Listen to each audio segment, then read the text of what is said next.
Besigye, this is your third time you're attempting to unseat President Yoweri Museveni and the NRM government. In the event that you lose, A, would you go to court as the case was or concede defeat?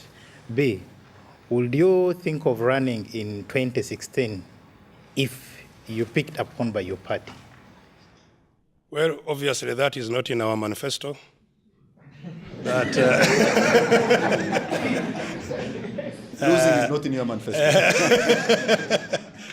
But, and maybe to improve on the question, I think the question should have been if your votes are stolen again, not if you lose.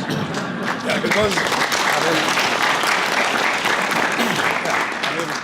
frankly, it's not a subjective matter. It's something that I have put to test in the courts. And the courts have agreed that the votes have been stolen. And the courts have agreed that the elections were not free or fair, unanimously. So we are not talking about elections that I lost. We are talking about elections that were not free or fair, that were not conducted in accordance with the law, that had a lot of stealing and cheating and malpractices. But nonetheless, the outcome of which, even after the court process, was to uphold those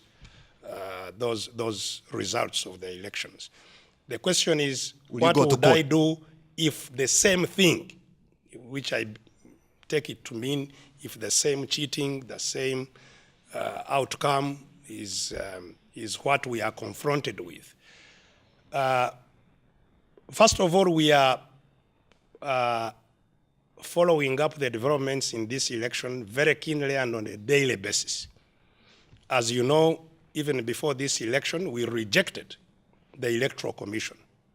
And so even now, we are in an electoral process supervised by an Electoral Commission that we don't recognize, we don't believe in, we don't respect as an independent, competent Electoral Commission that should supervise our elections. And we have very good reasons for doing so, which we have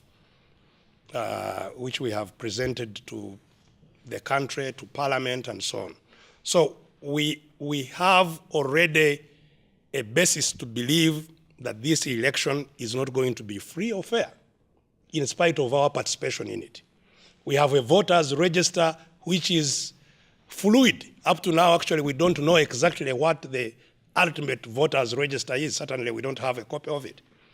A month to But if you have no respect for this Electoral Commission, Dr. Besigye, why present yourself in this election? Yeah, because you see, this is a struggle. This is a struggle which is not won by an incident. In 2001, we knew the election was not free or fair, because that time even political parties were not allowed. Everybody, I was required to stand as an individual, in spite of Museveni inviting the NRM structures at the conference center and asking them to endorse him as the NRM candidate. So for him, he was an NRM candidate, me, I was an individual. He had the structure up to the LC1, I had nothing to look after the votes. So I knew the election was fraudulent, but we participated and we pushed the envelope. At the end of that election, it was no longer tenable for Museveni or anybody to pretend that NRM was a no-party political system. It was